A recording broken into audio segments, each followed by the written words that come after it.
உலகெங்கும் வாழ்ந்து கொண்டிருக்கின்ற சகோதர சகோதரிகளுக்கு அன்பார்ந்த வணக்கங்கள் மற்றும் வாழ்த்துக்கள்.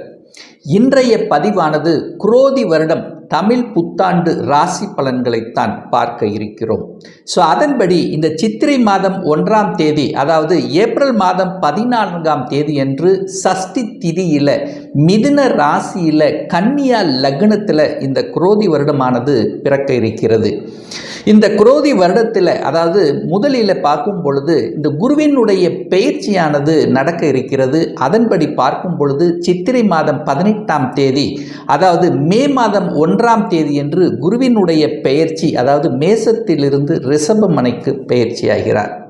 இந்த சனி பகவானது கும்பமனையில் அமர்ந்திருக்கார். ஆனால் இந்த சனி பகவானுடைய வக்ரமானது 30/6/2024 அன்று சனி பகவான் வக்ரமாகிறார்.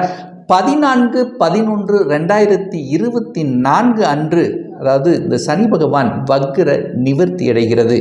இந்த குரோதி வருடத்தினுடைய இறுதியில், அதாவது 29/3/2025 அன்று சனி பகவானுடைய பெயர்ச்சியானது கும்பமனையிலிருந்து மீனமனைக்கு பெயர்ச்சியாகிறார். இந்த கிரகங்களினுடைய அடிப்படையிலேயே இந்த 12 ராசிகளுக்கும், அதாவது மேசத்திலிருந்து மீனம் வரை என்ன மாதிரியான பலன்கள், சாதகம் என்ன பாதகம் என்ன என்பதை பற்றித்தான் டீட்டெயிலாக இந்த பதிவில் நம்ம பார்க்க இருக்கிறோம். அதற்கு முன்னால் நம்முடைய சேனலை நீங்கள் ஃபர்ஸ்ட் டைம் பார்ப்பவர்கள் என்றால் மறக்காம சப்ஸ்கிரைப் பண்ணிக்கங்க.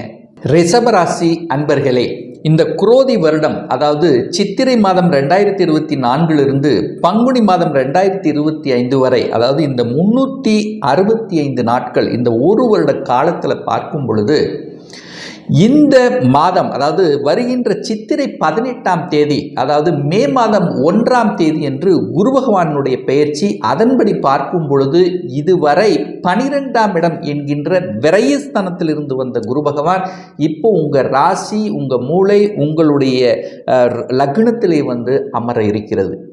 இந்த சனி பகவான் 10ஆம் இடமான தொழில் ஸ்தானத்தில் ஆட்சி பலம், மூல திரிகோண பலம் பெற்று வலிமையாக உட்கார்ந்திருக்கார். இந்த சனி பகவானுடைய வக்ர காலகட்டம் எப்போ ஆரம்பிக்குதுன்னா 30/6/2024 அன்று சனி பகவான் வக்ரமாகிறார். எப்போ நிவர்த்தி ஆகிறார்னா 14/11/2024 அன்று.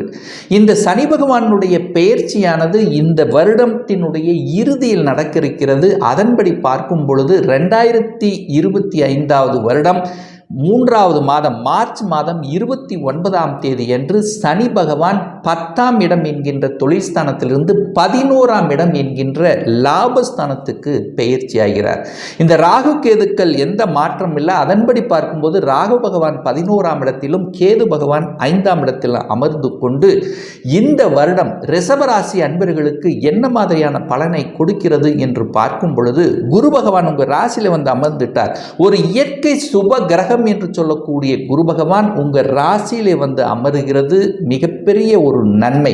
இதுவரைக்கும் உங்கள் மனதில் இருந்து வந்த குழப்பங்கள், தடைகள், அதாவது ஒரு பிரச்சனையாகவே இருந்தது, ஒரு தீர்வு கிடைக்க மாட்டேங்குது, கடவுளினுடைய அனுகிரகம் இல்லாமல் இருந்தது, குருமார்களுடைய ஆசீர்வாதம் கிடைக்கல என்றிருந்த இந்த ரிஷபராசி என்பவர்களுக்கு இப்போ உங்களது மனம் தெளிவடையக்கூடிய தன்மை, இதைத்தான் செய்யணும், இப்படித்தான் செய்யணும் அப்படிங்கிற அந்த மனம் என்பது நன்றாக இருக்கக்கூடிய ஒரு தன்மையை இருக்கும்.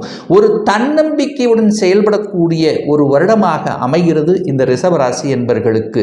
அதே சமயத்தில் தனம் சார்ந்த விஷயங்கள் ஒரு நல்ல தன்மையை தருமா? அப்போ உங்க ராசியிலேயே தனக்காரகன் வந்து அமருகிறது. அந்த குரு பகவான் 9ஆம் இடமான பாக்கியஸ்தானத்தை பார்க்கக்கூடிய ஒரு தன்மை, நிச்சயமாக பாக்கியங்கள் பெருகக்கூடிய தன்மை. இதுவரைக்கும் ஒரு தன பாக்கியம் கிடைக்கல, ஒரு பொருளாதாரத்தில் ஒரு ஏற்றத்தன்மை தரல, நான் நன்ற உழைக்கிறேன், உழைப்புக்கேற்ற ஊதியம் கிடைக்கல என்று இருக்கின்ற இந்த ரிஷபராசி என்பர்கள் நிச்சயமாக உங்களுடைய ஸ்ட்ராட்டஜி பிளான்னால ஒரு தனத்தை பெருக்கக்கூடிய தன்மை, லாபத்தை தனத்தை லாபமாக மாற்றக்கூடிய அந்த செயல்திறன் என்பது இந்த வருடம் உங்களுக்கு சிறப்பாக இருக்கிறது. தைரிய வீரியங்கள் பெருகும். அதாவது இதுவரைக்கும் பார்த்தீங்கன்னா சகோதர சகோதரிகளுடைய சின்ன சின்ன கருத்து வேறுபாடுகள், ஏதாவது ஒரு பின்னி பிணக்குகள், இந்த மாதிரியாக இருந்த விஷயங்கள் எல்லாமே விலகக்கூடிய தன்மையை ஏற்படுத்தும். தைரிய வீரியத்துடன் செயல்படக்கூடிய ஒரு அற்புத ஆண்டாக உங்களுக்கு அமைகிறது. நிறைய பத்திர பதிவுகள் செய்யக்கூடிய ஒரு வருடமாக இருக்கும். அதாவது ஒரு வீடு வாங்குறது, ஒரு நிலம் வாங்குறது, ஒரு விவசாய நிலம் வாங்குறது, ஸோ இந்த மாதிரியான அந்த பதிவுகள் செய்யக்கூடிய பத்திர பதிவு நடக்கக்கூடிய ஒரு நல்ல வருடமாக உங்களுக்கு அமைகிறது. தாயினுடைய உடல்நலம் சார்ந்த விஷயத்தில் மட்டும் கொஞ்சம் கவனம் எச்சரிக்கையோடு இருக்கணுங்கிறத ஞாபகத்தில் வைத்துக் கொள்ளுங்கள். ஏன் இதை சொல்கிறேன்னா, 10ஆம் இடத்துல கர்மஸ்தானத்திலிருந்து சனி பகவான் தனது 7ஆம் பார்வையாக சமசப்தம பார்வையாக 4ஆம் இடம் என்கின்ற தாய்ஸ்தானத்தை பார்க்கறதுனால அந்த தாய்ஸ்தானத்தை மட்டும் கொஞ்சம் கெடுக்கிற காரணத்தால் தாயினுடைய உடல்நலம் சார்ந்த விஷயத்தில் கொஞ்சம் கவனம் எச்சரிக்கை. தாய் சார்ந்த விஷயங்கள், தாய் வர்க்கம் சார்ந்த விஷயத்தில் கவனமாக இருக்கணும். 5ஆம் இடத்துல கேது உட்கார்ந்திருந்து பல தடைகளை கொடுத்திருந்ததுன்னு கூட சொல்லலாம். நிறைய ட்ரீட்மெண்ட் கொடுத்தோம், குழந்தை பாக்கியம் கிடைக்கல, நிறைய செலவாச்சு, பிரச்சனை தான் ஆகிட்டு இருந்தது. ஆனால் இந்த வருடம், அதாவது சித்திரை மாதம் 18ஆம் தேதியிலிருந்து குழந்தை பாக்கியம் என்பது நிச்சயமாக கிடைக்கக்கூடிய தன்மை. என கடந்த ஒரு வருடங்களாக பல தொந்தரவுகள், பல பிரச்சனைகள், குழந்தை பாக்கியம் கிடைக்கல, குரு 12ல் போய் மறைஞ்சிருந்தார், ஏதோ ஒரு வகையில் தொல்லைகள், குருவால தொல்லைகள், குழந்தைகளால பிரச்சனை, குழந்தை சார்ந்த விஷயத்தில் தொந்தரவுகள், பிரச்சனைகள் அனுபவித்துக் கொண்டிருந்த இந்த ரிஷபராசி என்பவர்கள் இந்த வருடம் குழந்தைகளால் அனுகூலம், மேன்மைகள் தரக்கூடிய ஒரு நல்ல வருடமாக இருக்கு. அப்போ அந்த குரு பகவான் உங்க ராசியில் இருந்து 5ஆம் பார்வையாக அந்த 5ஆம் இடமான குழந்தை ஸ்தானத்தை பார்க்கிறார். அப்போ எப்படி குழந்தை கிடைக்காமல் போகும்? நிச்சயமாக ஒரு நல்ல செய்தி, உங்க குடும்பத்தில் ஒரு உறுப்பினர் இணைக்கக்கூடிய, அந்த குழந்தை பாக்கியம் பெறக்கூடிய, அதனால் மனமகிழ்ச்சி அடையக்கூடிய தன்மை என்பது இந்த வருடம் உங்களுக்கு சிறப்பாக இருக்கு. 5ஆம் இடம் என்பது பூர்வ புண்ணிய ஸ்தானம், பஞ்சம ஸ்தானம் அல்லவா? அப்போ பூர்வீகம் சார்ந்த விஷயத்தில் இருந்து வந்த பிரச்சனைகளை முதல் கலைத்தெடுக்கும். அதாவது கடந்த ஒரு வருடமாக இந்த சகோதர பிரச்சனை இருந்தது, பூமி சண்டை இருந்தது, பாகப்பிரிவினை இருந்தது. இந்த மாதிரி பிரச்சனைகளுக்கெல்லாம் சொல்யூஷன் கொடுக்கக்கூடிய ஒரு வருடமாக உங்களுக்கு அமையிருக்கிறது. 5ஆம் இடம் என்பது பதவியை குறிக்கக்கூடிய இடம் அல்லவா? பல விஷயத்தில் தடைகளை கொடுத்தது, எதிர்ப்புகள் மூலம் கூட தடை உங்களுக்கு கொடுத்தது. எனக்கு வர வேண்டிய ப்ரமோஷன் எனக்கு கிடைக்காமல் இருந்ததுன்னா இப்போ இந்த வருடம் எந்த தடையும் இல்லை, உங்களுக்கு ப்ரமோஷன் கிடைக்கக்கூடிய அத்தனை வாய்ப்புகளும் நன்றாக இருக்கு. குழந்தைகளுடைய படிப்பு சார்ந்த விஷயங்கள் உங்களுக்கு சிறப்பாக இருக்கிறது. அந்த கன்னி மனையை அந்த குரு பார்க்கிறார் அல்லவா? கன்னி என்பது புதனுடைய ஆதிக்கம் உள்ள அந்த புத்திசாலித்தனம் மிக்க படிப்புக்கு சம்பந்தப்பட்ட அந்த இடத்தை அந்த குரு பகவான் பார்க்கின்ற காரணத்தால படிப்பு சிறப்பாக இருக்க போகிறது. தாசைப்பட்ட கல்வியை படிக்கக்கூடிய சூழ்நிலைகள், ஒரு சிலருக்கு வெளிநாட்டு சென்று படிக்கக்கூடிய யோகங்கள், ஒரு சிலர் தன்னை சொந்த ஊரை விட்டு வெளியில போய் அதர் ஸ்டேட், அதர் டிஸ்ட்ரிக்ட்ல படிக்கக்கூடிய தன்மைகள், இதெல்லாமே உங்களுக்கு சிறப்பாக இருக்கிறது அப்படிங்கிறத ஸ்ட்ராங்கா உறுதியாக நம்ம சொல்லலாம். கடன் சார்ந்த விஷயத்தில் இருந்து வந்த பிரச்சனைகள் விலகக்கூடிய வாய்ப்புகள், எதிர்ப்பு தொல்லைகள் படிப்படியாக உங்களுக்கு யாரெல்லாம் எதிர்ப்பு கொடுத்து கொண்டு, யாரெல்லாம் உங்களுக்கு தொந்தரவு கொடுத்து கொண்டிருந்தார்களோ அவர்கள் உங்களை விட்டு விலகக்கூடிய வாய்ப்புகள், சந்தர்ப்பங்களை ஏற்படுத்தும். 7ஆம் இடத்தை பார்க்கிறார் குரு. அப்போ 7ஆம் இடம் என்பது திருமணஸ்தானம். கடந்த காலத்தில் குரு 12லிருந்து குரு பலன் இல்லை, குரு 12ல் போய் மறைஞ்சிட்டார். ஸோ அந்த மாதிரி திருமண தடை கொடுத்து கொண்டிருந்த ரிஷபராசி என்பவர்களுக்கு இந்த வருடம் திருமண தடை நிவர்த்தியாகிறது. அந்த குரு பகவான் சப்தம பார்வையாக அந்த 7ஆம் இடத்தை பார்க்கிறார். அப்போ 7ஆம் இடம் என்பது திருமணம், திருமண சுப காரியங்கள் உங்களுக்கோ உங்கள் குடும்ப உறுப்பினருக்கும் நடக்கக்கூடிய தன்மை, கணவன் மனைவிக்கிடையே இருந்து வந்த பிரச்சனைகள் விலகக்கூடிய தன்மை. ஏன்னா சனி பகவான் 7ஆம் இடத்தை பார்த்து சில பிரச்சனைகளை கொடுத்து கொண்டு இருந்திருப்பார்.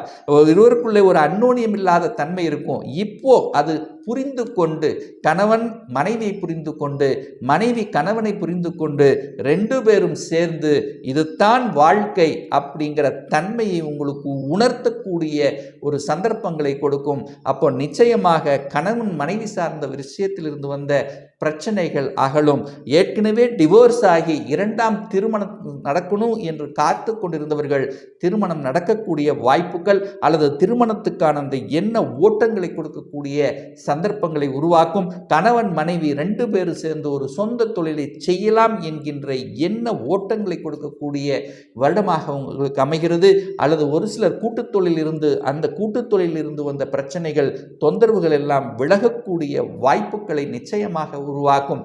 அந்த 8ஆம் அதிபதியாக இருக்கக்கூடிய அந்த குரு பகவான் தனக்கு 6ல் போய் மறைஞ்சிருக்கார். அப்போ 8 என்பது ஒரு வலி, வேதனை, துக்கம், துயரம், அசிங்கம், அவமானத்தை கொடுக்கக்கூடிய இடம் அல்லவா? அந்த இடத்தின் அதிபதி தனக்கு 6ல் போய் மறைஞ்சிருக்கிறதுனால 8ஆம் இடம் வேலை செய்யாது. அப்போ நிச்சயமா உங்களுக்கு இருந்து வந்த அசிங்கம், அவமானம், இந்த மாதிரி பிரச்சனைகள் இருந்து விடுதலை பெறக்கூடிய வருடங்கள். பல வருடங்களாக ஒரு வழக்கு இருந்தது, சிக்கல், அதாவது அதனால் ஒரு மனவேதனை அடைந்து கொண்டிருந்தவர்கள் எல்லாம் இந்த வருடம் அந்த வழக்கிலிருந்து விடுதலை பெறக்கூடிய அல்லது முற்றுப்புள்ளி வைக்கக்கூடிய சந்தர்ப்பங்களை உருவாக்கும். 9ஆம் இடம் என்பது பாக்கியஸ்தானம் அல்லவா? ஒரு அற்புதமான ஒரு இடம். அந்த இடத்தை அந்த ரிஷபராசி அன்பர்களுக்கு யோகத்தை தரக்கூடிய ஒரு கிரகம் அப்படின்னா அந்த சனி பகவானை சொல்லணும். அந்த சனி பகவான் தனக்கு 2ஆம் இடத்துல, தனக்கு 2ஆம் இடமான தனஸ்தானத்தில், அதாவது 10ஆம் இடமான தொழில் ஸ்தானத்தில் ஆட்சி பலம், மூலத்திரிகோணம் பலம் பெற்று வலிமையாக இருக்கக்கூடிய காரணத்தாலும் அந்த 9ஆம் இடத்தை குரு பகவானுடைய பார்வை பெற்றிருக்கின்ற காரணத்தால் நிச்சயமாக ஒரு நல்ல பாக்கியத்தை நீங்கள் எதிர்பார்க்கலாம். என்ன பாக்கியம்? இதுவரைக்கும் எனக்கு நல்ல தனம் இருந்தது, குடும்பம் இருந்தது, ஆனால் குழந்தை பிறப்புல தடை இருந்ததுன்னா குழந்தை பிறப்பு நிச்சயமாக உண்டு. குழந்தை இருந்தது, தனம் இருக்கு, ஒரு நல்ல தொழில் அமையிலேயே, ஒரு நல்ல லாபம் கிடைக்கலையே என்று ஆதங்கப்பட்டிருந்தவர்களுக்கு தனபாக்கியம் கிடைக்கக்கூடிய வாய்ப்புகள், தகப்பன் மூலமாக நல்லதொரு வாய்ப்புகள், தகப்பனால நன்மைகள் நடக்கக்கூடிய ஒரு நல்ல வருடமாக அமைகிறது. அதே சமயத்தில் 9ஆம் இடம் என்பது வெளிநாட்டை குறிக்கும் அல்லவா? அப்போ வெளிநாட்டுக்கு செல்லக்கூடிய யோகமும் உங்க கதவை தட்டக்கூடிய தன்மை. விசா அப்ளை பண்ணி காத்து கொண்டிருந்தவர்களுக்கு விசா கிடைக்கக்கூடிய வாய்ப்புகள் ஒரு சிலருக்கு உண்டு. ஒரு சிலருக்கு பார்த்தீங்கன்னா தகவல் தொடர்பு துறை, கம்யூனிகேஷன் நெட்வொர்க், இந்த மாதிரி தகவல் தொடர்பு துறை சம்பந்தப்பட்ட துறைகளில் அனுகூலத்தை பெறக்கூடிய ஒரு நல்ல வருடமாக இருக்கிறது. ராகு பகவான் 11ஆம் இடத்தில் இருக்கிறதுனால லாபத்தை கொடுப்பதற்கும், அது ராகு குருவினுடைய வீட்டில் இருக்கிறதுனால, அந்த குரு பகவான் உங்க ராசியில் இருக்கிறதுனால ராகும் நன்மைகள் தரக்கூடிய அமைப்பிலும் தொழிலில் மேன்மை, தொழிலில் அபிவிருத்தி, கடன்கள் சார்ந்த விஷயத்திலிருந்து வந்த பிரச்சனைகள் விலகக்கூடிய தன்மை. இப்படி இந்த காலகட்டம், இந்த ஒரு வருடமானது உங்களுக்கு நன்மையை செய்யக்கூடிய விதத்தில் தான் கிரகங்கள் அமர்ந்திருக்கிறது.